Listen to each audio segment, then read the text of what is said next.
Hey there, welcome to Izzo's place. It's Toolsday, and it's late at night, and I'm going to be reviewing a nailer, so I'm kind of in the garage, away from the rest of the house. So, our bench today will be a recycling bin. But thanks for hanging out with me. So you might have seen the unboxing of the nailer, and like with many of these recent videos, this one is not the one I unboxed. That one is up north. I'm in Florida. But it's the same exact model. I've been using this for quite a while, so actually it's a good way to review it in my opinion. So let's check this out. We're going to review the DeWalt 20 volt brushless 15 gauge finish nailer. So a little bit bigger than that brad nailer that I had, and use it more for, you can use this for fine carpentry. It's almost like this is like in between fine carpentry and rough carpentry. I'd probably use this for putting cabinet boxes together, maybe bigger pieces of trim that need just a little more holding power. That's when I would use this kind of nailer. So let's go ahead and check it out. So it has a built-in belt clip, so I didn't have to put this onto the unit myself. It came with it included, although it does have a screw in it. You could take it off, flip it to the other side if you want, or take it off completely if you don't want to use it. Okay, in order to load it, okay, I already got this down. Let me show you. So to load it, you pull down on this clip until it locks. And of course, every nail gun is different, every brand is different. There's some similarities, but with this one, you just pull it down until it stops. And take your nails, and they slide in then.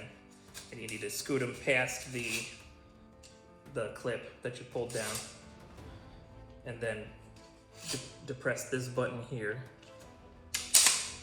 and that takes it up and locks it. So then you're ready. Like the what was I using that had the bump on it? Was it the pinner? Did the pinner have a bump on it?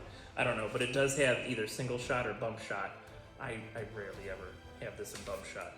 So like the pinner, it's got a safety. So if you need to carry it around the job site, you don't want to take your battery out, push that in, and your trigger won't work.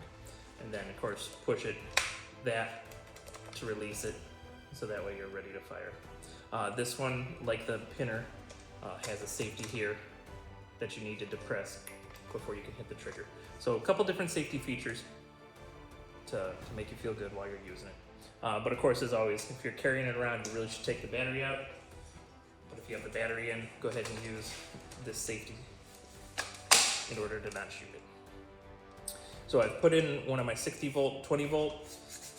You know, it senses, you know, somehow it tells what kind of voltage it needs to send to the machine. But this is what I had handy without having to go back into the house. So let me find a couple pieces of wood.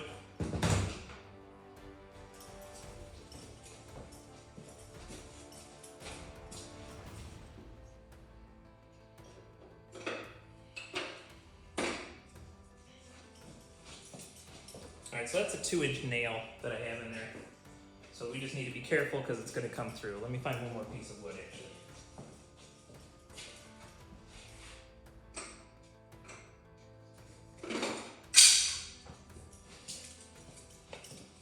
Okay, these three together are long enough. I'm not going to fire it into, into the recycling bin. Okay, so like the other guns in this line, you push it and the LED lights come up, illuminating your work, so that way you can see it. Now it's got quite a bit of ramp up, as you can hear, and it is pretty heavy, especially if you put a big beefy battery like this on it. Okay, but it's not unusually loud. Alright, so hey, I looks like I shot into the recycling bin after all. So that came all the way through. How big was that nail I put in there? Okay, I put in a 2.5-inch nail. I thought I put a 2-inch in. So there's a lesson for you. Make sure you know what you're shooting when you're shooting through things. All right, so let's go over some of the other features. Let's see.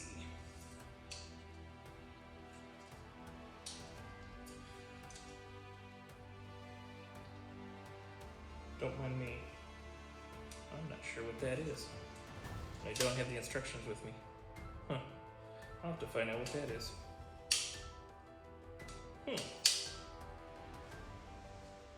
16-inch OC gauge, 16-inch on-center gauge. Let's see.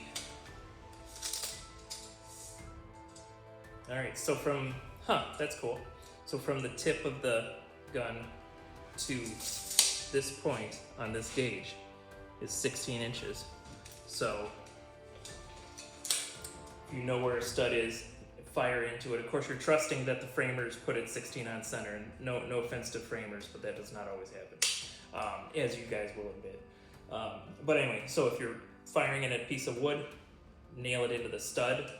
You could put this on the shot that you did, put this on your molding, and then kind of just rotate over, shoot the next one. So that is sweet. And we just learned that today. Or as the kids say, I was today years old when I learned that. Okay, like I said, it does have single shot or bump shot. So that is here.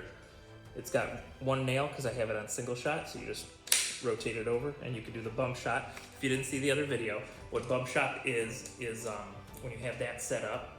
Let's go back. When you have it on single shot, you have to depress that and pull the trigger for each nail. If you're doing bump shot, then you can hold the trigger down and you can push this repeatedly against your material. I honestly, if you're framing or roofing, I could see bump shot. I don't understand bump shot for anything this size or smaller. You're doing fine work. Why are you bump shooting things? Anyway, it's just my opinion. Okay, so if you get a jam in this, let's go ahead and pull these out. If you get a jam in this, like the pinner, you would first take out the battery, lower the clip, pull any extra nails out of there. But once you've done all that, you pull this up, and that gives you access to your clogged nail, which usually gets jammed up in here. Now, up in here where my pinky is. So once you've cleared that, then let me get closer to the camera. So once you've cleared the nail, then you put this back down and you let those catch onto that hook and you push it down. Now the other thing you might need to do if you have a jam is your hammer might have been stuck forward. So you would just pull back on this and that allows the gun to reset the hammer. And then you should be able to put your nails back in and keep firing. This one also has a depth set. So it's got a wheel here and it's got a gauge here. So if you need the nail to sink further or less, then you can adjust it there to give you, and what that'll actually do is that changes where the safety is. So right now, if I push it, safety pretty much goes all the way in.